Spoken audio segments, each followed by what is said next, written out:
Okey, hai semua. Jadi kita akan sambung dengan soalan nombor 23, soalan SPM Trial MRSM, Matematik Paper 1 tahun 2019 lah. Okey, jadi untuk soalan 23 ni, kita diberikan dua rectangle ya. Ada dua rectangle dekat sini dan di sini kita bagi tahu, kita diberitahu point Q ini adalah midpoint sebenarnya. Jadi bila midpoint, selalunya kita boleh simbolkan dengan simbol seperti inilah maksudnya.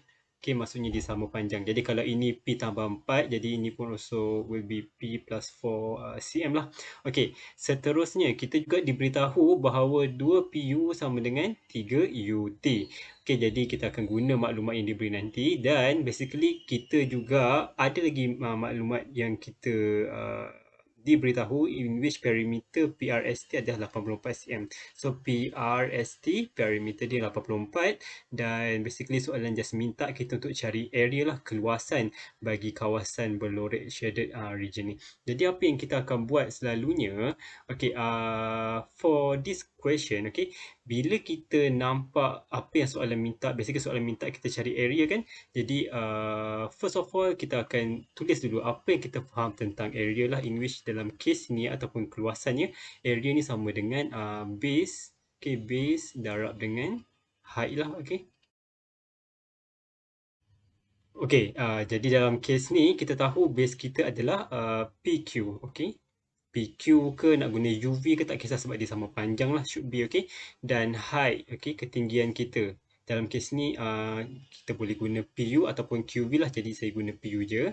Okay, kita guna PU. Jadi dalam kes ini apa yang berlaku is that sebenarnya kita ada maklumat untuk PQ, in which PQ adalah sama dengan P campur dengan 4 cm kan. Okay, tetapi kita tak ada maklumat untuk PQ lagi, PU lagi. Jadi saya akan still tulis sebagai PU. Jadi apa yang kita daripada this formula, apa yang kita boleh cuba kita rumuskan is actually goal kita ya.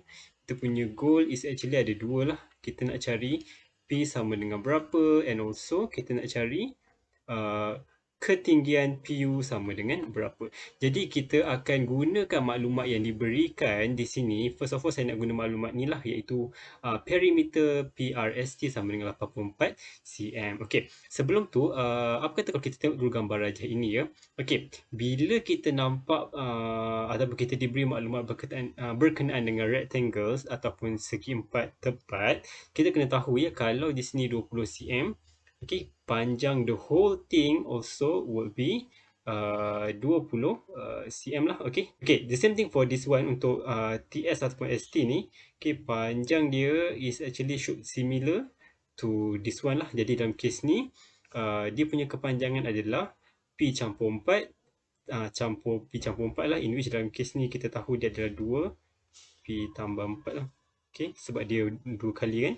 Di jawapan dia is actually sama dengan 2P campur dengan 8. Jadi daripada maklumat yang kita dapat ni, kita akan gunakan maklumat berkenaan dengan perimeter. Okey, jadi saya tahu ya, perimeter untuk PRST yang rectangle besar ni is actually sama dengan PR, okay, PR campur dengan RS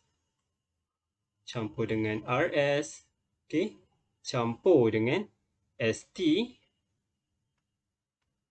okay, last but not least campur dengan PT lah, okay. Kita tahu ya, dalam kes ni PR dia punya kepanjangan dia should be sama dengan TS ataupun ST. Jadi apa yang saya akan buat, saya just nak simplifikan. Kita boleh terus buat dia ada dua lah, basically dua. Okay, the total tadi kita dah kira. Okay, ni sama dengan this one, ini sama dengan 2P campur dengan 8 lah. Okay, so dalam kes ni adalah 2P campur dengan 8. Yang kedua pula, kita tahu ya, RS ni sama dengan PT, betul tak? Jadi RS sama dengan PT sebab dia rectangle. Okay, jadi kita tahu dia masing-masing adalah 20. Jadi kalau kita nak total up dua-dua, should be sama dengan 20 lah. Okay, dalam kes ni. Jadi as simple as kita just expand je, ini akan jadi 4P campur dengan this one darab dengan this one akan jadi 16. Basically 2 darab 20 sama dengan 40 lah. Okay. Dan kita tahu kita ada dua nombor di sini dan satu yang kita kena cari P. Jadi basically jawapan kita adalah sama dengan 4P campur dengan ni akan jadi 56 lah. Okay. Dan perimeter kita tadi kita diberitahu sama dengan 84. Jadi saya akan tulis 84 dekat sini. Okay, 84 dekat sini juga. Dan this one pun sama dengan 84. Jadi apa yang saya buat macam yang anda semua boleh teka ya. Jadi basically since ni nombor, saya akan pindahkan di sinilah. Jadi kita akan dapat, boleh terus guna kalkulator saja. Di 4P sama dengan 84 tolak 56 sama dengan 28. Dan basically 4 ni kita boleh pindah ke sana. Jadi 28 bagi 4 akan jadi sama dengan 7 lah. Jadi P kita sama dengan 7. Dah selesai satu perkara di sini. Kita dah cari kita punya nilai P. Sekarang kita akan cari nilai PU pula. Okay. Jadi dalam kes ni saya akan gunakan maklumat seterusnya iaitu berkenaan dengan disebutlah 2 PU sama dengan 3 UT. Jadi saya salin dulu maklumat yang diberi. Okay. 2 PU sama dengan 3 UT. Okay. Dalam kes ni saya nak anda semua perhatikan ya. This one PT. Betul tak? PT sama dengan 20. Jadi apa yang kita boleh buat is actually PU, okay, panjang di sini, kalau kita tambahkan dengan UT, okay, kita akan dapat sama dengan 20, betul tak? Okay, kita akan letak information yang kita adalah iaitu PU campur dengan UT sama dengan 20 yang kita dapat tadi lah. Jadi this is our first equation, this one will be our second equation. Jadi since kita nak cari PU tadi kan, jadi apa yang saya akan buat is saya akan solvekan PU lah. Okay, saya akan cari jawapan untuk PU dengan cara saya jadikan UT di sini sebagai subjek. Jadi basically kalau kita buat UT as the subject, this one should pindah ke sana. Jadi kita akan dapat sama dengan 2/3 PU. Jadi kita akan masukkan kepada equation yang kedua ni.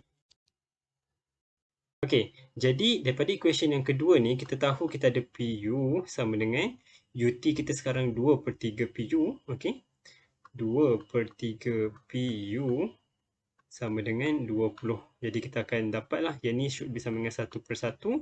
Jadi this one kena darab 3, akan jadi 3/3 lah. 3 tambah 2 sama dengan 5/3 PU. Okey, sama dengan 20. Jadi this one boleh terus guna kalkulator lah untuk dapatkan PU sama dengan berapa. Okay, jadi for this one kita boleh terus guna kalkulator. Jadi kalau saya guna kalkulator, okay, jadi kita akan dapat 20 bahagi sebab sekarang ni ni darab. Jadi kalau kita pindah ke sana akan jadi bahagi. Okay, bahagi kita terus buat bracket. Okay, kena buat bracket je. Okay, jadi 5/3 lah sebab per tu sama dengan bahagi, jadi kita bagi. Cuma yang penting jangan lupa ada bracket lah. Jadi sama dengan jawapan dia adalah 12. Jadi kita dah ada, kita pun dah ada nilai okay, untuk PU ni. Jadi apa yang kita boleh buat, basically kita terus substitute nilai lah. Jadi kita salin balik formula kita tadi. Okay. Jadi area sama dengan, okay, kita salin je balik, P campur 4 darab PU. Okay. P tambah 4. Okay, this one is dalam bracket. Darab dengan PU. Okay, jadi kita punya P tadi, P kita sama dengan 7. Okay, dekat sini 7 yang kita dah kira. Jadi P tu 7.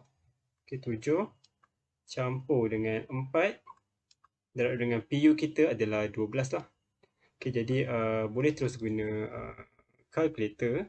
Di dalam bracket 7 campur dengan 4, tutup bracket, darab dengan 12. Kita akan dapat jawapan kita sama dengan 132 lah. Okay, sentimeter kuasa 2 lah. Okay. Jadi untuk soalan nombor 23, jawapan kita adalah C. Jadi as simple as that, just guna semua information yang diberilah. Jadi kita akan jumpa kemudian untuk soalan nombor 24.